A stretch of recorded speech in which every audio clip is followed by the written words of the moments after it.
وما اوتیتم من شیء فمتاع الحیات الدنیا، حیات الدنیا، اور جو کچھ تمہیں دنیا میں دیا گیا یہ تو دنیا کے برتنے کا سامان ہے، وزینتھا، اور دنیا کی زینت ہے، وما عند اللہ خیر وابقی، اور جو اللہ کے پاس ہے وہ بہتر ہے اور ہمیشہ رہنے والا ہے، افلا تعقلون، کیا تم عقل نہیں رکھتے؟ دنیا میں کسی کے پاس مال ہے اس کا یہ مطلب نہیں وہ کامیاب ہو گیا ہے، یہ تو دنیا کے برتنے کا سامان ہے، یہ کامیابی یا ناکامی کو طے نہیں کرتا۔ اصل یہ کہ اصل میں جیتا وہ جو آخرت میں جیتا، اور اصل میں کامیاب وہ ہوا جو آخرت میں کامیاب ہوا۔ دنیا میں تو ایک لاوارث لاش کو بھی اتنا ہی کفن ملنا ہے جو ایک دنیا کے کسی حکمران کو ملنا ہے، اور قبر میں اتنی جگہ اس کو ملنی ہے۔ لیکن قبر کے اندر کیا ہو رہا ہے؟ کس کی قبر جو ہے وہ مسلم شریف کی حدیث کے تحت 70 ہاتھ دائیں بائیں آگے پیچھے کھلی ہوئی ہے اور جنت کا باغ بنی ہوئی ہے، اور کس کی جو قبر ہے وہ اس طرح پچکا دی گئی ہے کہ جیسے ہڈیاں، آپ سے نے یوں اشارہ فرمایا کہ پسلیوں میں پسلیاں مل جائیں، بولے اعوذ باللہ تعالی۔ تو یہ دنیا کا ساز و سامان ہے۔ قد افلح من تزکا، بے شک وہ کامیاب ہوا جس نے تزکیہ نفس کیا۔ قد افلح من تزکا وذکر اسم ربہ فصلی، اور اللہ کا نام لے کر، اپنے رب کا نام لے کر نماز پڑھی۔ بل تؤثرون الحیات الدنیا، لیکن تمہارا اصل مرض ہے کہ تم دنیا کی زندگی کو ترجیح دیتے ہو۔ والآخرۃ خیر وابقی، جبکہ آخرت اس دنیا سے بہتر بھی ہے اور ہمیشہ رہنے والی ہے، دنیا تو ختم ہونے والی ہے۔ ان ھذا لفی الصحف الاولی صحف ابراہیم و موسیٰ، یہی ایک کانٹے کی بات تھی جو اگلے صحیفوں میں بھی تھی، چاہے وہ ابراہیم علیہ السلام کے صحائف ہوں چاہے موسیٰ علیہ السلام کے۔ یہ ایک ہی یونیورسل ٹروتھ ہے کہ دنیا کی زندگی عارضی ہے۔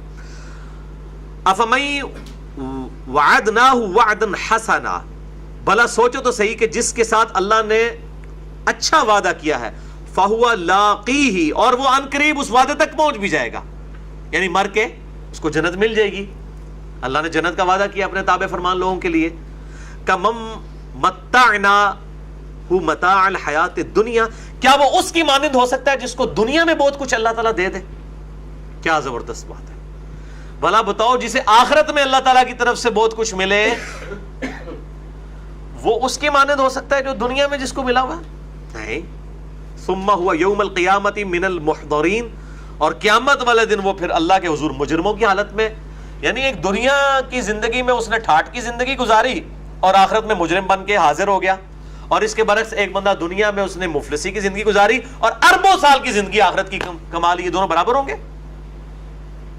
صحیح مسلم کی حدیث ہے کہ سمندر میں اگر کوئی انگلی ڈبوئے اس کے ساتھ جو پانی لگتا ہے وہ دنیا کی زندگی، اور سمندر آخرت کی زندگی ہے۔ ان امیجنیبل، انفینٹ ورسز زیرو۔ تو دنیا میں اگر کوئی ناکام بھی ہو گیا، آخرت میں کامیاب ہو گیا، تو ایٹ دا اینڈ، اور آپ مجھے بتائیں 1 ارب 1 روپے اور 1 ارب میں کوئی فرق ہے؟ ارب کے ساتھ اگر کمپیئر کریں، ایک بندے کے پاس 1 ارب 1 روپیہ ہے اور دوسرے کے پاس 1 ارب ہے، کوئی فرق ہے؟ وہ 1 روپیہ بھی دنیا کی زندگی نہیں ہے، لیکن اگر 1 ارب سال بھی آخرت کے عذاب پہ کاٹنے پڑ جائیں، 1 روپے کے پیچھے 1 سال کی زندگی کے پیچھے، آخرت کے مقابلے میں تو 1 سال بھی نہیں، قیامت کے دن کے مقابلے میں 3.5 منٹ کی زندگی ہے، 50,000 سال کا قیامت کا دن ہے، اگر آپ کی 60 سال عمر ہونا تو 3.5 منٹ کی زندگی ہے۔ ایک دن کی زندگی کے بدلے 1 ارب سال عذاب ہو، اس کے بدلے ایک زندگی کی تکلیف اٹھا کے 1 ارب سال کی کامیابی مل جائے۔ یہ ارب تو میں آپ کو سمجھانے کے لیے کہہ رہا ہوں، ارب بھی ایڈا چھوٹا کوئی نہیں جائے، 25 سے 30 سال لگتے ہیں 1 ارب گنتی گننے کے لیے۔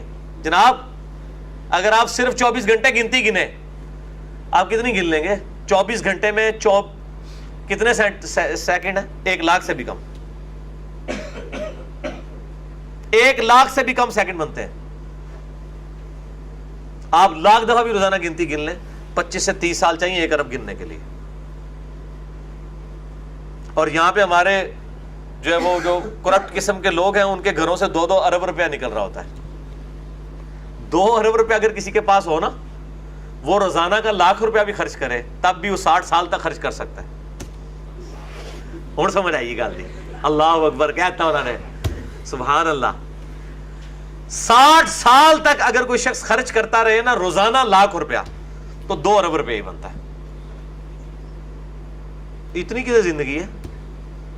تو اللہ تعالیٰ فرماتا ہے جو شخص قیامت دن میں مجرم کی حالت میں پیش کیا جائے، وَيَوْمَ يُنَادِهِمْ، اور جب ان کو آواز دی جائے قیامت والے دن، فَيَقُولُ أَيْنَ شُرَكَائِيَ الَّذِينَ كُنْتُمْ تَزْعُمُونَ، کہاں ہیں وہ شریک جنہیں تم دنیا میں گمان کرتے تھے کہ بچا لیں گے؟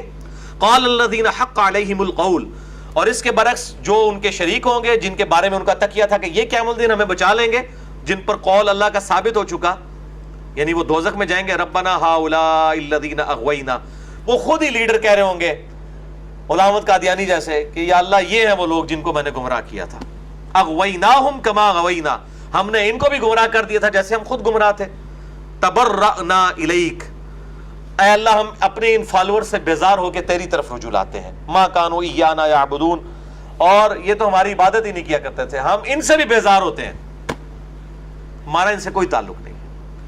وَقِيلَ ادْعُوا شُرَكَاءَكُمْ فَدَعُوهُمْ، پھر کہا جائے گا پکارو ان شریکوں کو جو دنیا میں اللہ کے مقابلے پہ کھڑے کیے ہوئے تھے، تو انہیں پکاریں گے، فَلَمْ يَسْتَجِيبُوا لَهُمْ، تو کوئی جواب نہیں آئے گا ان کے بزرگوں کی طرف سے، ان ہستیوں کی طرف سے، خواہ وہ نیک تھی یا بری۔ نیک تھی ظاہر اللہ کے حضور جنت میں چلی جائیں گی، حضرت عیسیٰ علیہ السلام کا تو کوئی قصور نہیں ہے، لیکن حضرت عیسیٰ علیہ السلام ان کے مشکل کشا نہیں بن سکیں گے جنہوں نے ان کے بارے میں ڈیوینٹی کلیم کی۔ وَرَأَوُا الْعَذَابَ، اور دیکھیں گے عذاب، لَوْ أَنَّهُمْ كَانُوا يَهْتَدُونَ، کیا ہی اچھا ہوتا اگر ہم ہدایت پا جاتے۔